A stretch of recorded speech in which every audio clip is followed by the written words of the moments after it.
interest rates are going to go up. People are going to figure this out. Even if the Fed is monetizing, even if they're buying treasuries, people are going to want out of our bonds. And, you know, the last time when the Fed did QE, foreign central banks were there to buy up all the bonds. I don't think the Chinese are going to be there in a big way. They might not be there at all. The Japanese, the Saudis, the Russians. The Fed may have to do all of this on its own. They might have to print enough money to buy up all these bonds, which will just accelerate the inflationary move, meaning more people will want to get out of the bond market. So the Fed may be able to hold short-term rates down, but they may not be able to do it on the long end.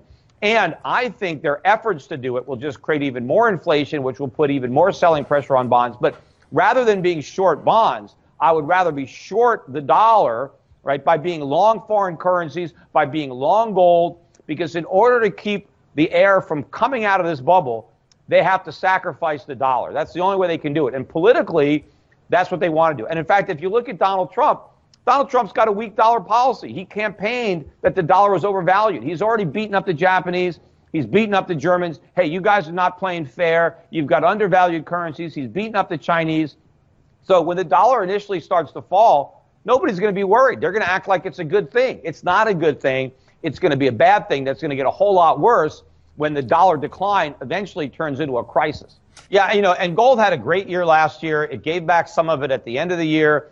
Gold stocks were the best performing stocks in 2016. They're already the best performing stocks of 2017. So I think the bear market in gold and gold stocks ended at the end of 2015. This is a new bull market. I think that the big gains that we got last year are just a small down payment on the gains we're going to get in the years ahead. And very few people are positioned properly. You know, even a lot of the people who are bearish, you know, they're just short or they're in cash. They're going to lose too. I mean, being short the market is not the way to go. I mean, yes, the U.S. market is way overvalued, no question about it. And if the Fed did the right thing, the U.S. market would collapse. But they're not going to do the right thing. They've never done the right thing. It's the dollar that's going to collapse instead. So that will put a floor beneath the U.S. stock market. It may even go up, but it's not going to go up in terms of gold. It's not going to go up in terms of foreign currencies. And so you want to own those other assets. And I think a lot of these emerging markets, they have been undervalued. If you remember what happened in the 1990s, everybody was worried about problems abroad. We had the Asian economic crisis, Latin America. People were worried about Y2K. I mean, everybody was buying the dollar towards the end of the Clinton term. Same thing in Obama. People were worried about Russia. They're worried about China. They're worried about the Eurozone breaking apart. The U.S. dollar has been able to be the beneficiary of all that nervousness, of all those worries. But I think that's going to take a back seat, just like it did under Bush. There's going to be some problems in the United States. I doubt it'll be a terrorist attack like September 11th, but something is going to happen. Maybe it's going to be something that's brought about by Trump. And, you know, Donald Trump isn't the cause of these problems. It's like we've got a giant, a wound that we got a Band-Aid on. And nobody is really looking at the wound because it's hidden by this Band-Aid. And it's been getting worse and worse and worse. And maybe Trump will peel back that Band-Aid and we actually get a good look at how bad we're wounded. And then once we see it, I mean, there could be a reaction. But I think people are going to start to focus their attention on problems in America. And then when people are worried about America and now people are trying to flee from the dollar instead of flee into the dollar, right? It's a big change in the dynamic. And so I think that we're positioned, you know, perfectly to catch this wave. It's long overdue.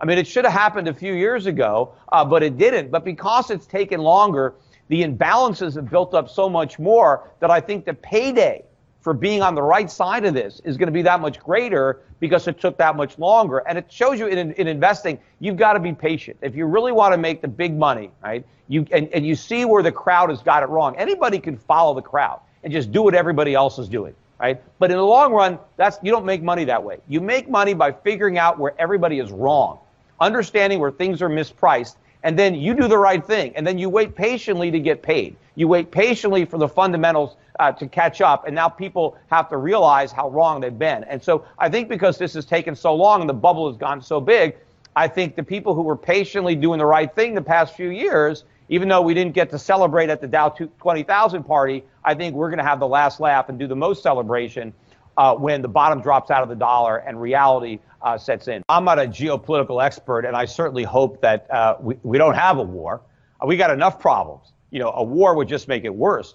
And, sometimes politicians think that, a war is a good thing because A, it can divert attention away from other problems, and it can rally people around, the patriotism of the war. And so you don't worry about it, kind of the wag the dog kind of theory. And then you have these Keynesians who actually think a war benefits the economy because of all the money we have to waste on military spending. Remember, Paul Krugman was saying that, we should just have a fake alien invasion so that we can spend all this money preparing for an alien invasion that's never going to happen, because he just thinks that spending money is going to generate economic growth and doesn't understand that if we have to prepare for a fake alien invasion, what are we not going to do? What resources, if we're going to divert resources to, building this, alien defense system, what are we going to give up to do it? What are we going to have to go without?